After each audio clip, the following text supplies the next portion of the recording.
You know where my partner's with? Sorry? You know where my partner's with? I don't. All right, come over here, right here. I don't want you getting hit by a car, man. That's all. You're good.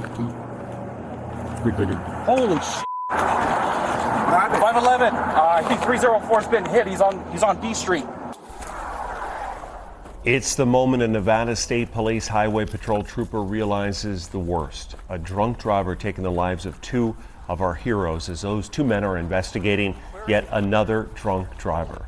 That tragedy leaving us to ask what is happening on our roads and are laws strong enough to hold impaired drivers accountable. Good evening, I'm Brian Loftus. And I'm Denise Valdez. So over the next several weeks, 8 News Now investigator David Charnes will look at this issue really from all angles, from delays in justice to the consequences when justice does actually happen. And David, we're seeing some of this video for the very first time. And right now, 47-year-old Jamarcus Williams is about a year into his 16-year sentence for killing Sergeant Michael Abate and Trooper Alberto Felix.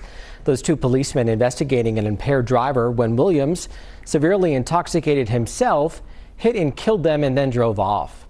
It is one of the most egregious cases of drunk driving we have ever seen in our community. And as of tonight, with more death happening on our roads every day, nothing is any different. Leading us to ask the people in power, what are we doing? Front end of this Jeep is on the right concrete barrier and the driver inside is asleep. It's about 3 in the morning on November 30th, 2023, and Nevada State Police Highway Patrol Trooper Alberto Felix parks his cruiser behind a sleeping driver on this I-15 off-ramp near downtown Las Vegas. Within a few minutes, Sergeant Michael Abate arrives to help. Felix's body camera video records Abate boxing in that sleeping driver's Jeep. Abate gets out of his cruiser, and Felix goes to wake up the man in the front seat. Then, the unthinkable. I don't see 304 or 502.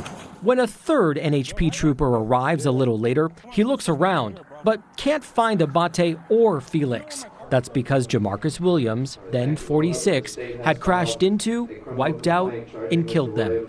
You all right, man? Yeah. The trooper wakes up the drunk driver, who himself is too impaired to remember what just happened. You know where my partner's with? Sorry? You know where my partner's with? I don't. All right, come over here, right here. I don't want you getting hit by a car, man. That's all. You're good. Holy shit. 511. I think 304's been hit. He's on D Street. Who's that? He's on the floor on D Street. Both policemen, both fathers, both husbands, both dedicated to service, and both killed by one drunk driver while investigating another.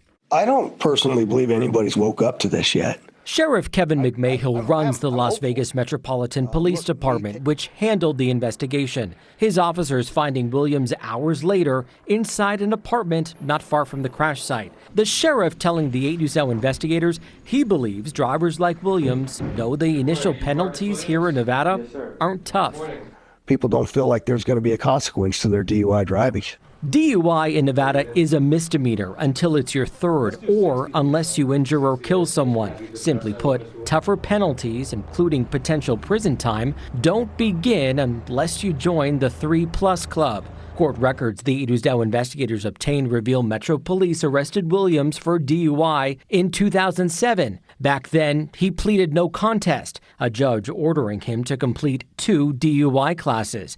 But his court record does not show he ever completed them. Misdemeanor DUIs in Nevada get wiped after 7 years if you don't get a new one, meaning even though Williams already had 1 DUI, it didn't matter when it came to the deaths of Abate and Felix.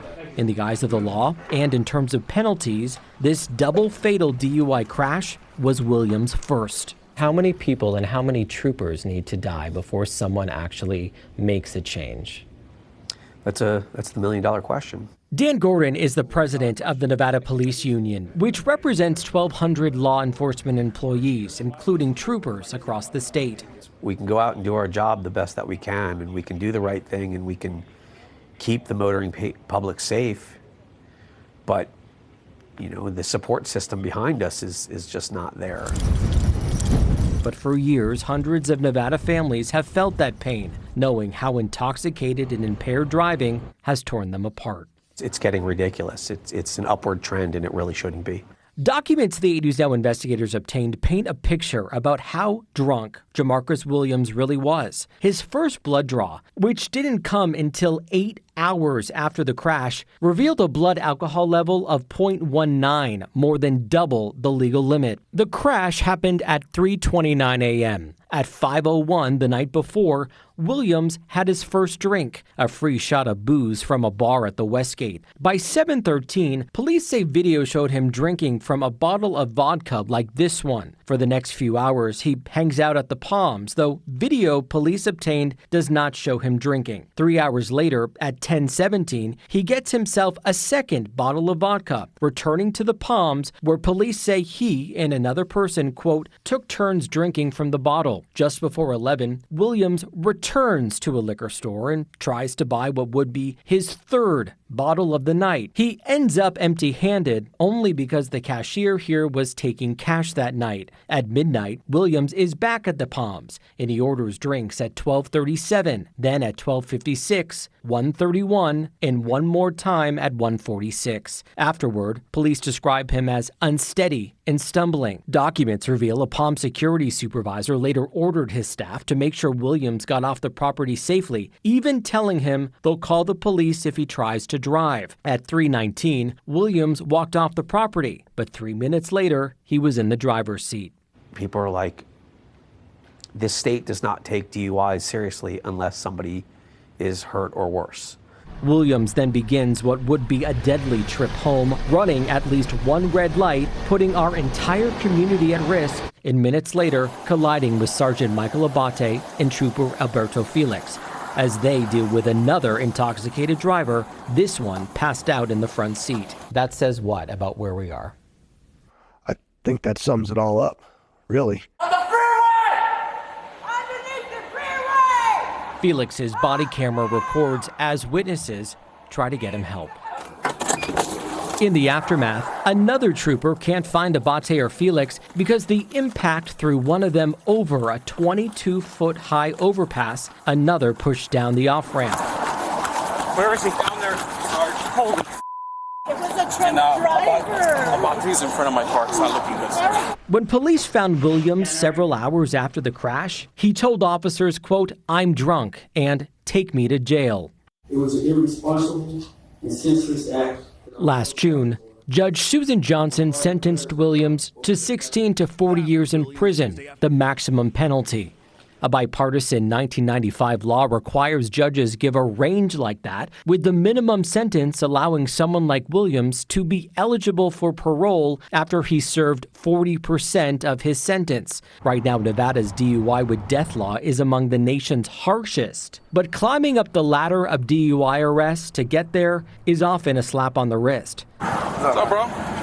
Like the 10 days in jail a judge gave that driver the troopers found asleep with an open beer can, so impaired he had no idea the double fatal crash even ever happened. I think until we actually change the way it is that we hold people accountable in the court systems, we're never going to change the behavior of drivers. It's just not going to happen. A spokesperson for Metro says the department never investigated the Palms for any violations pertaining to what you just saw. A county spokesperson tells me its business licensing department also did not launch any investigation. Nevada law removes any civil liability for a person or business that overserves a person like Jamarcus Williams. The driver the policemen were investigating on that off-ramp pleaded no contest to a misdemeanor DUI charge. He had to attend DUI school, among other requirements, which records show he completed. Jamarcus Williams is 1 year into that minimum 16-year sentence, and records show he is serving it at a minimum security camp, where offenders learn to become first responders themselves, firefighters. I'm David Charnes, 8 News Now. Well, the state has also renamed part of the 15 in honor of Sergeant Abate and Trooper Felix. Their families declined our interview requests through a state police spokesperson, but we're told they have seen the body cam videos. Our investigation into your safety and what's happening on our roads will continue here tomorrow. As David just showed you, Jamarcus Williams had a prior DUI more than a decade ago, which means it had no effect on his criminal case involving the deaths of the two troopers. One Nevada lawmaker wants to change that. Republican Assemblyman Brian Hibbets wants to expand that 7-year window to 10 years, a full decade. Now, that wouldn't have impacted Williams' case, but Hibbets says his data shows almost all fatal crashes happening on our roads involve repeat offenders. By extending the look-back period for prior DUI offenses from 7 to 10 years, we are sending a clear message that Nevada is serious about holding repeat offenders accountable and protecting our communities from the dangers of impaired driving. Opponents say lawmakers should focus more on expanding treatment and not penalties.